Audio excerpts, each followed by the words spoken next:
Hello friend, welcome to my channel PK study পয়েন্টে। আজকের ভিডিওটা হচ্ছে পার্সেন্টেজ নিয়ে। পার্সেন্টেজ থেকে যেসব অঙ্ক কম্পিটিটিভ এক্সামে থাকে সেই কোয়েশ্চেনগুলো সম্বন্ধে আলোচনা করব। তার আগে পার্সেন্টেজের যে অঙ্কগুলো, এই অঙ্কগুলো করবে কিন্তু তোমরা রেশিও মেথডে। রেশিও মেথডে করলে কি হবে না, ক্যালকুলেশনের হাত থেকে বাঁচবে। 2 নম্বর হচ্ছে সময় একটু কম লাগবে। আর পার্সেন্টেজ দিয়ে যত ধরনের অঙ্ক থাকে সব অঙ্কই কিন্তু রেশিও মেথডে সলভ হয়ে যায়। এরপরে ধরো প্রফিট লস আছে, সিম্পল ইন্টারেস্ট, কম্পাউন্ড ইন্টারেস্ট, এই অঙ্কগুলো তো পার্সেন্টেজ থাকে, তাহলে ওই অঙ্কগুলোও কিন্তু রেশিও মেথডেই সলভ হয়ে যাবে। ঠিক আছে, তাহলে এই রেশিও মেথডটা একটু ভালোভাবে আয়ত্ত করবে। তাহলে শুরু করে যাক নাকি। দেখো, দুটো কোশ্চেন আমি লিখে দিয়েছি। এই দুটো কোশ্চেনে তোমরা রেশিও মেথডে কীভাবে সলভ করবে দেখো কি বলা হয়েছে। দেখো যে কোনো সংখ্যার 12% বৃদ্ধির ফলে সংখ্যাটি বৃদ্ধি হয় 36, প্রকৃত সংখ্যাটি কত। কি করবে, এই যে 12% বৃদ্ধি বলেছে, এই 12% বৃদ্ধিটাকে তোমরা আগে ফ্র্যাকশানে কনভার্ট করে নেবে। করে নাও তাহলে। 12% বৃদ্ধি বলেছে, তাহলে 12% বৃদ্ধি, 12% বৃদ্ধি মানে 12/100, 3 4 12, 4 25 100, 3/25 চলে এলো আমাদের। 3/25 চলে এলো। এরপরে এই যে 25 মানে নিচে যে ভ্যালুটা থাকবে সেটা হবে সবসময় তোমার অরিজিনাল ভ্যালু, মানে এটা আমার অরিজিনাল ভ্যালু হয়ে যাবে, অরিজিনাল বা প্রকৃত সংখ্যাটা হয়ে যাবে, অরিজিনাল নাম্বার। আর এই যে উপরে যেটা রয়েছে যে 12% বৃদ্ধি বলেছে, তাহলে 12% বৃদ্ধি মানে আগে যদি সংখ্যাটা 25 ছিল, 3 বৃদ্ধি হয়ে গেছে, 3 বৃদ্ধি হয়েছে, 25-এর উপর 3 বৃদ্ধি হয়েছে। এরপর দেখো কোশ্চেনে কি বলা হয়েছে, এই বৃদ্ধিটাই বলা হয়েছে যে 12% বৃদ্ধির ফলে কত হয়েছে 36। তাহলে এখানে কত বৃদ্ধি হয়েছে রেশিওতে 3, তাহলে 3 সমানেই দেওয়া আছে আমাদের কত 36, তাহলে 1 সমান কত হয়ে যাবে 12। এরপর কি বলেছে প্রকৃত সংখ্যা, তাহলে প্রকৃত সংখ্যা মানে কত রেশিও রয়েছে 25, তাহলে 25 সমান কত হয়ে যাবে 12 × 25, তাহলে কত চলে আসবে 300। তাহলে প্রকৃত সংখ্যাটি কত হয়ে যাবে আমাদের 300। ঠিক আছে, ঠিক বোঝা গেল কীভাবে করা হচ্ছে। দ্বিতীয় কোশ্চেনটা দেখা যাক। দ্বিতীয় কোশ্চেনে কি বলা হয়েছে, তাহলে 300 হয়ে যাবে অ্যান্সার। আর কী বলা হয়েছে, 20% বৃদ্ধির ফলে এক ব্যক্তির বেতন 9,600 টাকা, 9,600 টাকা, প্রকৃত বেতন কত ছিল। কি বলা হয়েছে যে 20% বৃদ্ধির ফলে এক ব্যক্তির বেতন 9,600 টাকা হয়েছে। তাহলে 20% বৃদ্ধির ফলে হয়েছে, তাহলে 20% বৃদ্ধি, 20% বৃদ্ধি এটাকে আমি আগে ফ্র্যাকশানে ভেঙে নেব। যা পার্সেন্টেজ থাকবে তাকে ফ্র্যাকশানে ভেঙে নেবে। তাহলে 20% রয়েছে, তাহলে 20% মানে কত হয়ে যাবে 20/100 মানে 1/5, কত হয়ে যাবে 1/5। তাহলে 5টা কী হয়ে যাবে, 5 হয়ে যাবে ওর প্রকৃত বেতন, মানে অরিজিনাল ভ্যালুটা হবে সব সময়। তাহলে এটা প্রকৃত বেতন হয়ে যাবে, প্রকৃত বেতন। আর এই যে 1 এটা হয়ে যাবে বৃদ্ধি, মানে প্রকৃত বেতনের উপর 1 টাকা বৃদ্ধি হয়েছে। এরপর দেখো কোশ্চেনে কি বলা হয়েছে যে 20% বৃদ্ধির ফলে এক ব্যক্তির বেতন 9,600 টাকা হয়ে গেছে।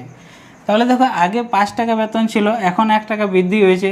তাহলে 1 টাকা বৃদ্ধি হয়ে ওই ব্যক্তির বেতন এখন কত হয়েছে, তাহলে 6 হয়ে যাবে।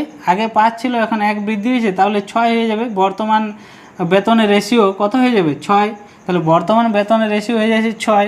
এই 6 সমানই দেখো দেওয়া আছে 9,600, তাহলে 6 সমানই দেওয়া আছে আমার 9,600। তাহলে 1 সমান কত হয়ে যাবে 6 ষোলো 96, দুটো জিরো বসে যাবে।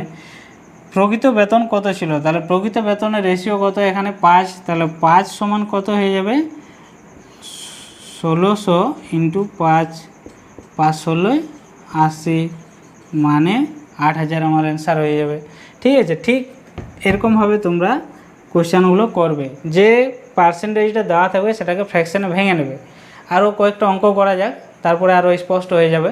তাহলে তৃতীয় নম্বর কোশ্চেন দেখো কি বলা হয়েছে, এর মান বির থেকে 25% বেশি, বির মান এ অপেক্ষা শতকরা কত কম। কি করবে, যে 25% বেশি বলেছে এটাকে আগে ফ্র্যাকশানে ভাঙবে। তাহলে 25% বেশিকে ফ্র্যাকশানে ভেঙে নাও। তাহলে 25% বেশি মানে কত হয়েছে ফ্র্যাকশান 1-এর 25% মানে কত 1/4, 1/4 হয়ে যাবে। এরপর কি বলেছে দেখো, এর মান বির থেকে মানে যার থেকে বলবে সেটা নিচের ভ্যালুটা হয়ে যাবে, যার থেকে বলবে সেটা নিচের ভ্যালুটা হয়ে যাবে। তাহলে দেখো এখানে বির থেকে বলেছে, তাহলে নিচের ভ্যালু হয়ে যাবে বি। এর মান এর যে ভ্যালু হবে সেটা কি বলেছে, বির থেকে, এই যে রেশিওটা থেকে কি বুঝতে পারছি যে বির থেকে কত বেশি হয়েছে, 1 বেশি হয়েছে এর মান। তাহলে বির ভ্যালু 4, 4 থেকে 1 বেশি যদি হয় তাহলে এর মান কত হয়ে যাবে, 5 হয়ে যাবে। 4 + 1 হয়ে যাবে মানে 5 হয়ে যাবে।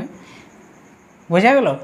এরপর কি বলেছে দেখো, যে বির মান, এই যে বির মান এ অপেক্ষা শতকরা কত কম। বির মান, এই যে বির মান কত হয়েছে একবার লিখে নাও, এটা এ আর এটা বি।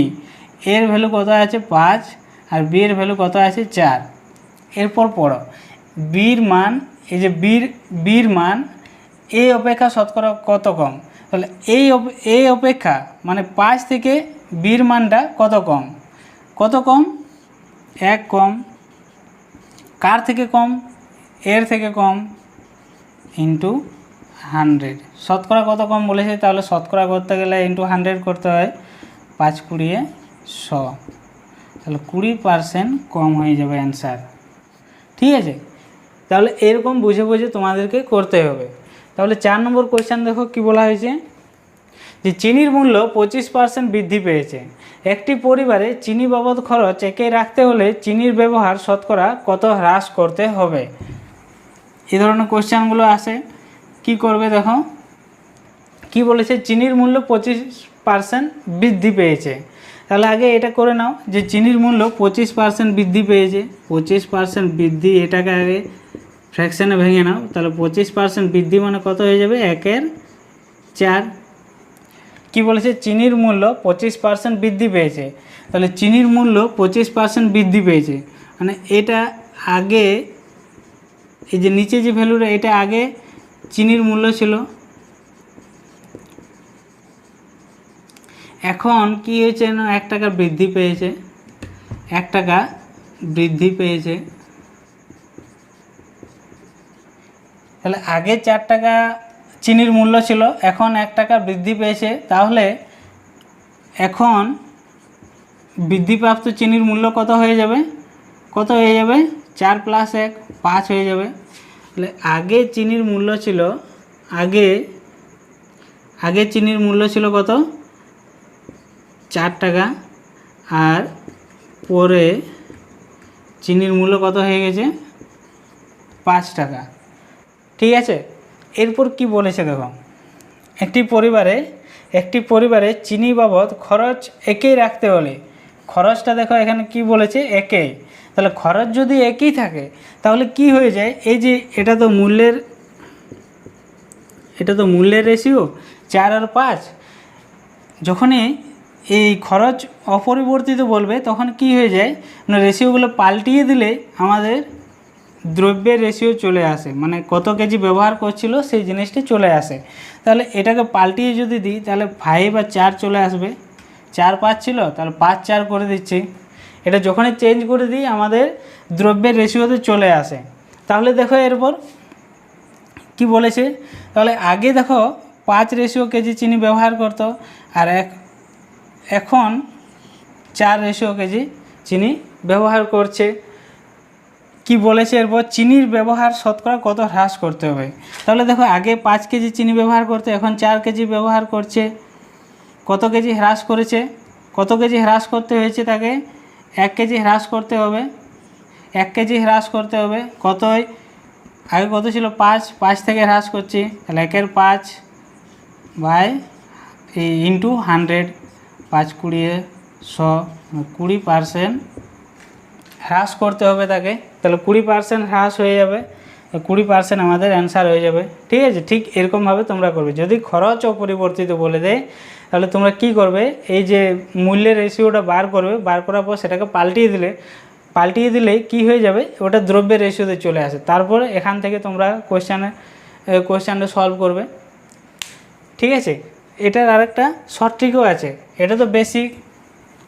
শর্ট ট্রিকটা কী করবে দেখো, কি বলেছে যে 25% বৃদ্ধি পেয়েছে, তাহলে 25 বাই কত পার্সেন্ট বৃদ্ধি পেয়েছে, যে যত পার্সেন্ট বৃদ্ধি বলে সেটা আগে লিখবে, তারপরে কি বলেছে 25% বৃদ্ধি, মানে আগে 100 টাকা যদি দাম ছিল এখন 25 টাকা বেড়ে গেছে, মানে এখন টোটাল দ্রব্যটার দাম কত হয়েছে 125, তাহলে 125 করবে এখানে ইন্টু 100, 5 25 125, 5 20 100, তাহলে 20%। তাহলে বোঝা গেল কী করবে, যদি খরচ অপরিবর্তিত এরকম কোশ্চেনে থাকে তাহলে কি করবে, যে 25% বৃদ্ধি বলেছে 25টা আগে লিখে নেবে, তারপরে নিচে কি করবে, যে 25% বৃদ্ধি তাহলে 125 হবে, নিচে 125 করবে ইন্টু 100 করে দেবে, যে পার্সেন্টেজটা আসবে সেটা হয়ে যাবে অ্যান্সার। ঠিক আছে, তাহলে পরবর্তী কোশ্চেনে চলে যাচ্ছি। তাহলে কোশ্চেন নম্বর 5 দেখো কি বলা হয়েছে, যে এক ব্যক্তির বেতন ক্রমান্বয়ে 10% ও 20% বৃদ্ধি পেল,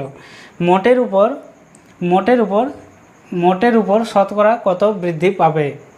কি করবে, দেখো 10% ও 20% বৃদ্ধি পেল বলেছে, তাহলে 10% ও 20%কে আগে ফ্র্যাকশানে ভেঙে নাও। তাহলে কি করবে, দেখো 10% বৃদ্ধি, তাহলে 10% বৃদ্ধি যদি হয় তাহলে কত হয়ে যাবে 10/100, মানে 1 10। তাহলে এটা আগে বেতন ছিল, ওই ব্যক্তির আগে বেতন ছিল, এটা 1 বৃদ্ধি হয়েছে, তাহলে 1 বৃদ্ধি হলে এখন বেতন কত হবে, আগে 10 ছিল 1 বৃদ্ধি হয়েছে, মানে এখন 11 বেতন হয়ে যাবে। তাহলে পরেরটাও সেম একই রকমভাবে করো, 20% বৃদ্ধি বলেছে, তাহলে 20% বৃদ্ধি মানে কত হয়ে যাচ্ছে 1/5, 20/100 মানে 1/5 চলে আসবে, তাহলে এটা চলে আসবে, এটা আগের বেতন চলে আসবে, নিচেরটা আগের বেতন। এখন কি বলেছে বৃদ্ধি, দুটোই বৃদ্ধি বলেছে, 1 এখন বৃদ্ধি হয়ে যাচ্ছে, তাহলে এখন কত হয়ে যাবে, আগে 5 ছিল 1 বৃদ্ধি হয়ে গেছে এখন, তাহলে এখন বর্তমান বেতন তার কত হয়ে যাবে 6 হয়ে যাবে। তাহলে এগুলো কি করবে, এরকম লেখার পরে আরেকবার তোমরা লিখে নেবে, যেটা আগে বেতন ছিল এটা আগের বেতন, আর এটা বর্তমান বেতন।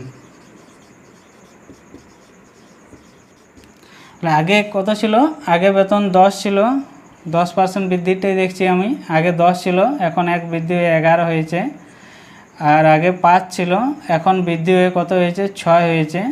তাহলে এই দুটোকে গুণ করে দাও, 5 10 50, 6 11 66। ঠিক আছে, এরপর কি করবে দেখো, যে শতকরা কত বৃদ্ধি পেয়েছে, তাহলে আগে ওর বেতন ছিল 50 আর এখন 66 হয়েছে, তাহলে দেখো কত বৃদ্ধি পেয়েছে, 16 বৃদ্ধি পেয়েছে, 16 বৃদ্ধি পেয়েছে, কতই পেয়েছে 50 বৃদ্ধি পেয়েছে, তাহলে 50 ইন্টু 100, 50 দুগুণে 100, তাহলে 16 দুগুণে 32% অ্যান্সার হয়ে যাবে। ঠিক আছে, ঠিক এরকমভাবে তোমরা করবে, যদি এটা 3টা পার্সেন্টেজ দেওয়া থাকতো তাও এরকমই হতো, তাহলে এরকমভাবে করবে। আরেকটা সূত্রও আছে, যে এক্স দুটো যদি বৃদ্ধি হয় x plus Y plus XY/100 এরকমভাবে সূত্র আছে, ওটা কিন্তু দুটো যদি এরকম দেওয়া থাকে তাহলেই প্রযোজ্য হবে, যদি 3টে পার্সেন্টেজ দিয়ে দেয় তাহলে একটু লং হয়ে যায়, তাহলে ওটা করার থেকে তোমরা এই প্রসেসটাই নিয়ে যাবে, ফ্র্যাকশানে ভাঙবে আর এরকমভাবে সলভ করবে।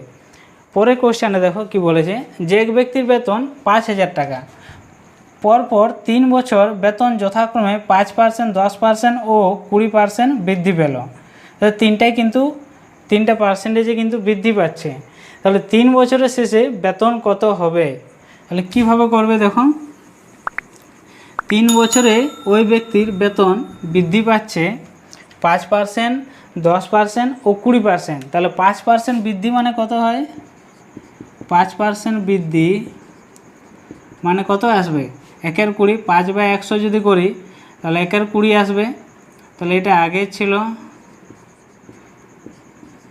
এটা 1 বৃদ্ধি হয়েছে, তাহলে এখন বেতন কত হবে 21 হয়ে যাবে। তো সেম একই রকমভাবে পরেরগুলোও করো, তাহলে 10% বৃদ্ধি 1/10, তাহলে এটা আগে হয়ে যাবে, এটা আগে ছিল 10 এখন 1 বৃদ্ধি হয়েছে, এখন কত হয়ে যাবে 11। এরপর 10-20% বৃদ্ধি, তাহলে 20% বৃদ্ধি বলেছে। তাহলে 20% মানে 1/5, এটা আগে ছিল, এখন 1 বৃদ্ধি হয়েছে, তাহলে এখন 1 বৃদ্ধি হয়ে কত দাঁড়িয়েছে 6। তাহলে এরকমভাবে ডাটাগুলো তোমরা আগে কালেক্ট করবে, এত কিছু লেখার দরকার নেই। তোমরা ফ্র্যাকশনটা ভাঙবে 1/20, তাহলে আগে 20 ছিল, এখন 1 বৃদ্ধি হয়েছে মানে 21। এরকমভাবে তোমরা চিন্তা ভাবনা করে ডাইরেক্ট লিখবে। এরপর তাহলে কি করবে দেখো, তাহলে আগে কত ছিল লিখবে আগে, আর এটা পরে। তাহলে আগে দেখো কত ছিল 20, 5%-এরটাই দেখছি, এখন হয়েছে 21। এরপর আগে দেখো এটাতে কত ছিল 10%-এরটাই 10, এখন হয়ে গেছে 11। এখন দেখো এই 20%-এরটাই 5 ছিল আগে, এখন হয়ে গেছে 6। এরপর এগুলোকে পরপর গুণ করে দেবে। তাহলে দেখো এটা গুণ করলে কত আসবে, এটা কত আসছে 1000 আসছে। আর এটা যদি গুণ করা হয় কত আসবে দেখো, 6 × 6 = 12 × 11, তাহলে 1 6, 6 2 8, 2 3, তো 1386 আসে। এরপর দেখো এটা আগে তাহলে এই বেতনটা ছিল ওর, আর পরে এই বেতনটা হয়েছে বৃদ্ধি পেয়ে। এরপর কি বলেছে, যে এক ব্যক্তির বেতন, মানে আগের বেতনটা দেওয়া আছে দেখো, এক ব্যক্তির বেতন 5000 টাকা, তারপরে এই পার্সেন্টেজগুলো বৃদ্ধি হয়ে এই রেশিও বেতনটা হয়েছে। তাহলে আগের রেশিও তো আমরা পেয়ে গেছি 1000, তাহলে 1000 সমানে 5000। তাহলে এটা করে নাও যে 1000 সমানে 5000, এগুলো আমি মুছে দিচ্ছি। তাহলে 1000 সমানে 5000, 1000 সমানে 5000 দেওয়া আছে, তাহলে 1 সমান কত হয়ে যাবে 5। এখন তাহলে 3 বছরে বৃদ্ধিপ্রাপ্ত হয়ে বেতন কত হয়েছে 1386, তাহলে 1386 সমান কত হয়ে যাবে, তাহলে 1386 × 5 কত আসছে দেখো, 5 × 6 = 30, 0 3 5 × 8 = 40, 3 43, 4 5 × 3 = 65, 4 69, তাহলে 6930 টাকা এখন তার বর্তমান বেতন হয়ে যাবে। এই 7 নম্বর কোয়েশ্চেন দেখো কি বলেছে, যে এক ব্যক্তি তার আয়ের 10% সঞ্চয় করেন, তার আয় 10% কমলেও যদি সঞ্চয়ের পরিমাণ একই থাকে তবে তার শতকরা খরচ কত কমবে, কি করবে দেখো কি বলেছে। এটা কিন্তু এই আয়ের 10% সঞ্চয় করে এখান থেকে অঙ্কটা করতে হবে। কি করবে, আয়ের 10% সঞ্চয় করে, মানে কি বলেছে আয়ের 10% সঞ্চয় করে, এটা বলা আছে। তাহলে 10% মানে কি আমরা জানি 1/10, ফ্র্যাকশন যদি করি 10%, আর 10/100 মানে 1/10 আসবে। আয়ের 10% সঞ্চয় করে, তাহলে 10 টাকা যদি ওর আয় হয়, 1 টাকা সঞ্চয় করছে, তাহলে নিশ্চয়ই খরচ কত করেছে, খরচ নিশ্চয়ই 9 টাকা করেছে। 10 টাকা আয় যদি করে 9 টাকা খরচ করেছে, তার ফলে তার 1 টাকা বেঁচে আছে, ওটাই সঞ্চয় করেছে। তাহলে একবার লিখে নাও যে আয়, সঞ্চয় আর খরচ, এই 3টে ডাটা পাচ্ছি আমরা এখান থেকে। তাহলে আয় কত ছিল আগে 10, সঞ্চয় 1, খরচ 9। এরপর কি বলেছি দেখো, তার আয় 10% কমলেও যদি সঞ্চয়ের পরিমাণ একই থাকে, তাহলে আয়টা ওর 10% কমে যাচ্ছে। তাহলে আয় কত আছে এখন, আয় ওর 10 আগে ছিল, কিন্তু 10-এর মধ্যেও বলছে যে 10% যদি কমে যায়, 10% কমে যায় মানে 90/100 হয়ে যাবে আয়টা। এখন আগে 10 ছিল, এখন বলছে যে ওই আয়টায় 10% কমে যাচ্ছে, মানে 10% কমে যাচ্ছে মানে এখন 90 রয়েছে, তাহলে 90/100 হয়ে গেল। এরপর এটাকে যদি আমরা কাটাকাটি করি তাহলে কত আসবে দেখো, 9 টাকা থাকবে, 9 টাকা ওর আয় থাকছে, তাহলে 9 টাকা আয় থাকছে। এরপর কি বলেছে কন্ডিশন একটা, যে যদি সঞ্চয়ের পরিমাণ একই থাকে, 10% আয়টা 10% কমছে কিন্তু সঞ্চয়টা একই থাকছে, সঞ্চয় আগে কত ছিল 1, তাহলে সঞ্চয় একই থাকছে, তাহলে কি বলছে যে তবে তার শতকরা খরচ কত কমবে। তাহলে এখন দেখো 9 টাকা যদি ওর আয় হয়, 1 টাকা যদি সঞ্চয় করে, তাহলে খরচ নিশ্চয়ই 8 টাকা করেছে, 8 টাকা করেছে নিশ্চয়ই। শতকরা খরচ কত কমবে, তাহলে আগে 9 টাকা খরচ করছিল, এখন 8 টাকা খরচ করছে, তাহলে দেখো কত খরচ কমবে, 1 কমবে, কত হয় 9 ইন্টু 100, তাহলে কত চলে আসবে 100/9 মানে 11 পূর্ণ 1-এর 9 অ্যান্সার চলে আসবে, 11 পূর্ণ 1-এর 9, তাহলে এটা আমার অ্যান্সার চলে আসবে। ঠিক আছে, তাহলে ঠিক এরকমভাবে অঙ্কটা করবে। ওকে ফ্রেন্ড, তাহলে ভিডিওটা এখানে শেষ করছি। ভিডিওটি যদি ভালো লেগে থাকে অবশ্যই লাইক করবে। এর পরবর্তী ভিডিও আমি শীঘ্রই আপলোড করে দেবো। ওকে, বাই।